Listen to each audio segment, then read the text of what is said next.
সন্ধ্যা নামছে ধীরে ধীরে। রান্নাঘরের জানালায় হালকা হাওয়া ঢুকছে। খুন্তির শব্দ, প্রেসার কুকারের শীষ, ছেলের হোমওয়ার্কের টানাটানি, সব মিলিয়ে প্রতিদিনের সেই চেনা ব্যস্ততা। এই ব্যস্ততার মাঝে মনের এক কোণে জমে থাকে কিছু না বলা কথা, কিছু চাপা অভিমান, যাকে কেউ দেখে না, শোনেও না। তানিয়া আজ একটু চুপচাপ। এমন না যে ওর কোনো কাজ কম, বরং সকাল থেকে রান্নাবান্না, বাচ্চাকে স্কুলে দেওয়া, শাশুড়ির ওষুধ, স্বামীর কাপড় প্রস্তুত, সবই হয়েছে প্রতিদিনের মতো। তবু আজ মনে হচ্ছে যেন নিজের ভেতরে কেউ চিৎকার করে কাঁদছে। ছেলেকে ঘুম পাড়িয়ে বারান্দায় বসে এক কাপ চা হাতে নিল সে। দূরের গলির মোড়ে একটা ছোট মেয়েকে মা ডেকে ডাকছে, খুকু, গরম দুধটা খেয়ে নে মা, ঠান্ডা পড়ে যাবে। তানিয়ার চোখে হালকা জল এসে পড়ল। এক সময় তানিয়াও এমন করে ডাক শুনতো। তার মা রোজ রাতে দুধ নিয়ে বসতো, যতক্ষণ না সে শেষ করে। আজ মা নেই, আর কেউ এসে জিজ্ঞেস করে না। আজ সেই মা নেই, আজ আর কেউ এসে জিজ্ঞেস করে না তুই কি খেয়েছিস। এখন তানিয়ার দায়িত্ব অন্যদের খাওয়ানো, অন্যদের যত্ন নেওয়া। বিয়ের আগে তানিয়া একটা ছোট চাকরি করত, নিজের ছোট্ট বেতনে মাকে সাহায্য করত, ছোট ভাইকে স্কুলে ভর্তি করিয়েছিল। তখনও জীবন কঠিন ছিল, কিন্তু নিজের বলতে কিছু ছিল। স্বপ্ন ছিল বড় চাকরি করবে, মাকে একটা ফ্রিজ কিনে দেবে, ভাইকে ভালো স্কুলে পড়াবে। বিয়ে হলো বছর 5 আগে। শুভ একদিন সাধারণ চাকুরে, ভালো মানুষ। শুরুর দিকে তানিয়া ভেবেছিল ভালোবাসা থাকলে সব কিছু সহজ হয়, কিন্তু সংসারের নিয়মটা তেমন নয়। এখানে ভালোবাসার থেকেও বড় হয়ে ওঠে দায়িত্ব, কর্তব্য আর মানিয়ে নেওয়ার নামহীন চাপ।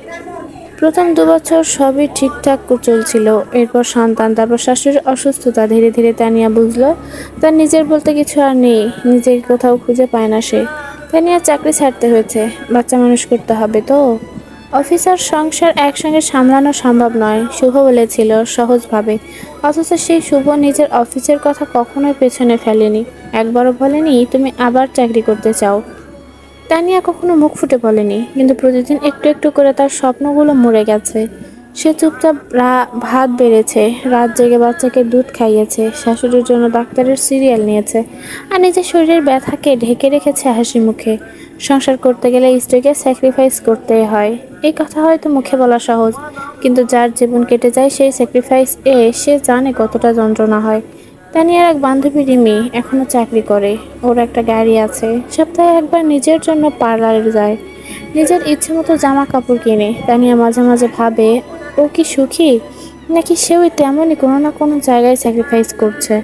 তবে নিজের সাথে তুলনা করলে বোঝা যায় রিমি হয়তো নিজের অস্তিত্বটা ধরে রেখেছে। আর তানিয়া, সে তো এখন শুভর স্ত্রী, রাহুলের মা, দুলা ভাইয়ের ভাবি, কারো কাকিমা, কারো মামি, কিন্তু নিজের নামটা কোথায় হারিয়ে গেছে বুঝতেই পারেনি। একদিন রাতে শুভ বলেছিল, তুমি তো সারাদিন ঘরেই থাকো, একটু হাসি খুশি থাকো না কেন। তানিয়া কিছু বলেনি, কি বলবে? যে সারাদিন সংসারের পেছনে নিজের জীবন ঢেলে দেয়, যার প্রতিটি মুহূর্ত অন্যদের সেবায় কেটে যায়, সে কি কেবল ঘরে থাকার মানে? সে কি শুধু একটা হাউস ওয়াইফ? তার আর কোনো পরিচয় নেই? তানিয়ার স্যাক্রিফাইসগুলো কারো চোখে পড়ে না। এমনকি অনেক সময় শাশুড়ি বলেন, আমাদের সময় আমরা কত কষ্ট করেছি, এখনকার মেয়েরা তো সব সুবিধা পাচ্ছে। তানিয়া চুপ করে থাকেন। উত্তর দিলে হয়তো বলা যাবে উত্তরদাত্রী সম্মান করে না। তানিয়া জানে সংসার মানে শুধুই রান্না বা কাপড় কাচা নয়, এটা একটা মানসিক যুদ্ধ, যেখানে প্রতিদিন নিজের ইচ্ছেগুলোকে খুন করতে হয়, নিজের স্বপ্নগুলোকে গিলতে হয়, হাসিমুখে সবাইকে খুশি রাখতে হয়। তবে তানিয়া এটাও জানে সে ভেঙে পড়বে না, কারণ সে জানে কি হারিয়েছে। কিন্তু সে এটা চাইছে না কেউ হারাক। রাহুল যেন ভালো মানুষ হয়, শুভ যেন নিশ্চিন্তে অফিস করতে পারে, আর শাশুড়ি যেন ভালো থাকে। এসব কামনা নিয়েই সে দিনের পর দিন নিজেকে বিলিয়ে দিচ্ছে। তানিয়া ভাবে, স্যাক্রিফাইসই যদি নারীর নিয়তি হয়, তবে সেই স্যাক্রিফাইস যেন অন্তত কাউকে শান্তি দেয়। একদিন ছেলে তার ছবি আঁকছিল, জিজ্ঞেস করলো, মা, তোমাকে আমি কি আঁকবো? রাহুল বলল, আমি তোমাকে দেবীর মতো আঁকবো, তুমি তো সব কাজ করে দাও, তুমি আমার হিরো। সেই এক মুহূর্তে তানিয়ার সব ক্লান্তি, সব অভিমান, সব স্যাক্রিফাইস যেন একটা ছোট্ট মধুর বাক্যে মিলিয়ে গেল। একটা শিশুর চোখে তার মা দেবী, এই স্বীকৃতি পৃথিবীর সব পুরস্কারের চেয়ে বড়। তানিয়া জানে তার জীবনের প্রতিটি স্যাক্রিফাইস কোনো না কোনো রূপে ফিরে আসবে। হয়তো স্বামী একদিন বুঝবে তার চুপ করে থাকা মানেই দুর্বলতা নয়, বরং শান্তির জন্য নিজেকে ভেঙে গড়ার নামই ভালোবাসা। হয়তো ছেলে বড় হয়ে মায়ের স্বপ্ন পূরণ করবে। সংসার করতে হলে স্ত্রীকে স্যাক্রিফাইস করতেই হয়, এই সত্যটা অনেক সময় নিষ্ঠুর মনে হলেও তা বদলানো যায় না। তবে এই স্যাক্রিফাইস যদি ভালোবাসা দিয়ে মূল্যায়ন করা যায়, যদি ত্যাগের পেছনের গল্পটা বোঝা যায়, তবে সেই স্যাক্রিফাইসই হয়ে ওঠে আজ জীবনের গল্প। তানিয়ার মতো হাজারো নারী আছে যারা সংসারের ভিত গড়ে তোলেন নিঃশব্দে, নিঃস্বার্থভাবে। তারা কোনো স্ট্যাচু পায় না, কোনো অ্যাওয়ার্ড না, তবুও তারা দিন শেষে নিজের হাসি খুঁজে নেন, ছেলের চোখে দেবী হয়ে ওঠেন। কারণ তারা জানেন প্রেম যখন কর্তব্যের রূপ নেয়, তখনই সংসার টিকে।